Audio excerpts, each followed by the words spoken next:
The news today is that the jury in the Hunter Biden gun trial getting dismissed for the day as deliberations wrapped up with no verdict. They'll be back at it tomorrow morning at 9 a.m. as they decide whether the first son gets up to 25 years in prison. Hunter's defense says the president's son did not knowingly lie about his drug use when purchasing a handgun in 2018. But federal prosecutors arguing Hunter had lost the power of self-control when he bought it, and that the evidence backs that up. They showed off damning text messages Hunter Biden sent a drug dealer whom he had tried to meet up with the day before he lied on the gun form.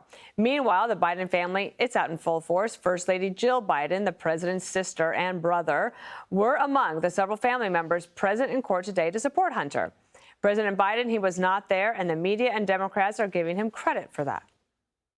The president of the United States has removed himself from this explicitly, consistently, honorably, and lets the rule of law unfold. Put yourself for a nanosecond in the position of a parent of a child going through what Hunter's going through. Difficult, complicated, painful. I was, happy to see when the president was asked about this. He'll have confidence in the judicial system. He's not going to undermine it. Whatever happens, the trial of Hunter Biden has made one thing for sure. The laptop is real. After getting entered as evidence into the criminal trial, Fox News Digital reached out to all 51 ex-Intel officials who dismissed the laptop as Russian disinformation, and they either declined to retract or even doubled down. I want to get to that at some point. But, Judge, let's talk about the prosecution in this case. They've moved forward. Hunter has one of the best lawyers, Abby Lowell, and the thing is, I feel like the defense just has a lot of bad facts on their side. So you could hire a lot of great lawyers, but if you have bad facts, it's might not go your way. Yeah, if you have bad facts, it's not going to go your way. But if you have a judge who moves the case along, and I found it interesting, the sound that you just had aired that, this guy says, he let the rule of law unfold. Aren't the Bidens wonderful? Well, it's not the Bidens. If anything, the Bidens are the one who wanted to bring this plea deal before a judge who saw right through it, where Hunter Biden would get immunity for the rest of his life and any crime he would commit. And it was Judge Noriega who says, you know what, have you ever done this before, Department of Justice? And they say, well, actually, there's no precedent for it. But it really is about the judge. This case moved quickly. And we were so used to Judge Merchan, who had everything he could do to extend that trial so that Donald Trump's trial went on for 6 weeks with a week off in the middle for Memorial Day celebrations and meeting with your parents, meeting with your family members during the Memorial Day weekend. But in this case, what you had is a case that is rock solid, Dana. The question is, this has been proven beyond a reasonable doubt. Will there be nullification? Will this jury, who has been sat witness to the Biden family, it looks like such a unified family with Jill, and she only goes to Europe, and she takes her solo flight back and forth to be with her husband. But you've got Jill and the wife and the daughters and the sisters, and now James and his wife. It's like the Bidens are there saying, we are a powerful family in this state, and we're all here in the front row looking at you, which is why the prosecution smartly said that right there is not evidence. I thought it was very well done, but it's there. The question is, do they want to convict? Richard, what do you think as we head into jury deliberations? They'll probably get a verdict tomorrow, I'd imagine. I think. I think there's a very likely chance that they'll get a verdict here. I think the evidence, what you saw the prosecution do in this case, they pulled out details from his book where Hunter admits that he did crack cocaine, he did other drugs. There was testimony from Beau Biden's wife, his former girlfriend, talking about she was the one who threw the gun into the trash can. And we'll have to see what happens here. This is on these 12 jurors now to make the decision. But I think it's important to remember here that there isn't a single American out here wearing a Vote for Hunter Biden T-shirt. There isn't a Hunter Biden bumper sticker. There aren't Hunter Biden yard signs. Hunter Biden isn't an employee of the Democratic National Committee. He is an employee of the White House. He isn't an employee of the Biden campaign. Yeah. He is a son who we know was troubled at one point in time. He might still be troubled today.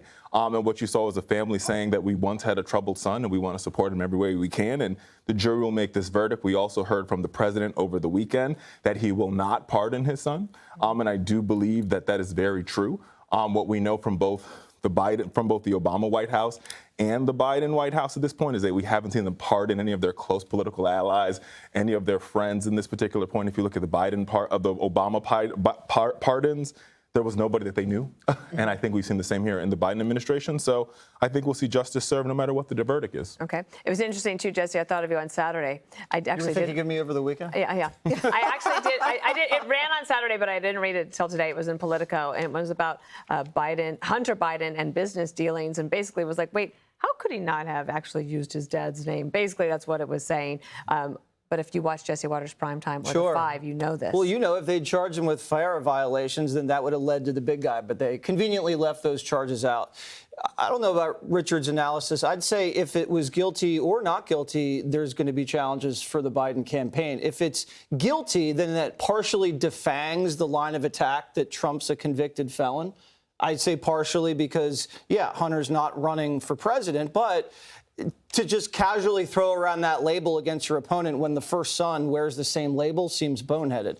If you get a not guilty, then that feeds into the Trump, I'm running against a rigged system.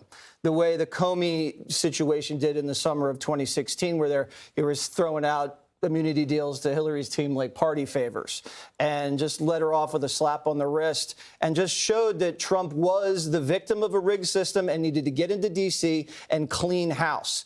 This will prove, if it is a not guilty, that there was home cooking in both of these trials. In New York, you get a Democrat jury who, I don't know, through legal black magic invented a crime and then convicted. And then you'd have a Delaware jury do the same thing. While this is basically black and white, both juries would then be actively interfering in an election. And we don't like that at all. This is the weirdest trial ever because you have a first son on trial in a state where the president hails from. You have the first lady and the first family showing up with Kleenex weeping in front of the jury. You have a CIA-backed sugar brother in there throwing money around. You have the head of the NAACP in there showing face. You have a film crew shooting a documentary, making money off of this trial. But Abe Lowell gets up and he's trying to say, this form is not English. The form clearly says, are you an unlawful user of or addicted to narcotics? Lowell is saying that if you're a user, they only meant, are you using the day you filled the form out? Mm-hmm. Obviously, that's not true. He's saying, well, it depends what the meaning of addicted is, because they had someone testify that Hunter was smoking crack every 20 minutes. They had Hunter's own autobiography saying he was an addict. He's gone to rehab 10 times. I don't know how you can describe addicted in any other way. And then you have this Haley text message to, the widow. I'm buying drugs from Mookie, and then today I'm high on crack, passed out in a car. Now, the Lowell is trying to say that Hunter was lying on those text messages. Yeah. That is a Herculean effort. We'll see if the jury buys it. Right, bad facts. Greg, give you the floor. If you also want to comment on these 51 Intel I folks shall. who they have their jerseys on. They're not taking them off. Well, I may be a little person, but I'm a big picture guy. And the big picture here is Hunter is taking it for the team. This is his punishment, his amends for his misdeeds. The goal is to keep the heat off Joe, the influence peddling, the kickbacks to the big guy. It's a small sacrifice for Hunter to make, to take the fall, which is what you do in crime families where the misdeeds are far bigger and more lucrative. So what he's doing is he's deflecting it onto him. And Richard's right. So it's not Joe, it's Hunter. And that's the point, to keep it off Joe. But like the judge said, the case is crack rock solid. And but I got to say, I'm starting to really kind of like Hunter. He makes me feel really good about myself. Yeah. I had some wild nights in my time, but I'm no Hunter. Maybe I might have peed in my brother-in-law's shoes on his wedding night, but I didn't bang my brother's wife and get her hooked on crack. He puts everybody's shame in perspective. It's like when you return to the gym and you're overweight. You feel better if someone else is there who's fatter than you are. Mm-hmm. That's why I train at Stelter's gym. Okay, so I want to get to the Clapper thing. He said he had no regrets about falsely labeling the laptop as Russian disinfo. And we know that it's authentic, it's real, it's obvious. He has no regrets because he doesn't see it as a mistake. It's not, whoops, I thought it was fake and I'm wrong. He meant to do this. It was deliberate. He created a false narrative because he was fighting the threat called Donald Trump, which everybody was saying at the time and still saying he's worse than Hitler. So any attempt to stop him, as illegal or immoral as it is, doesn't matter because history will look back at you as a hero for trying to stop Hitler. By the way, everybody's talking about the family. Where was Navy Roberts? Yeah, where is she? She was suppressed like the laptop. Surprised Clapper didn't say she didn't exist either. But it's amazing. We did not go overtime. Everybody, we were good today. We were good, and we're going to keep it up. Click here to subscribe to the Fox News YouTube page to catch our hottest interviews and most compelling analysis. You won't get it anywhere else.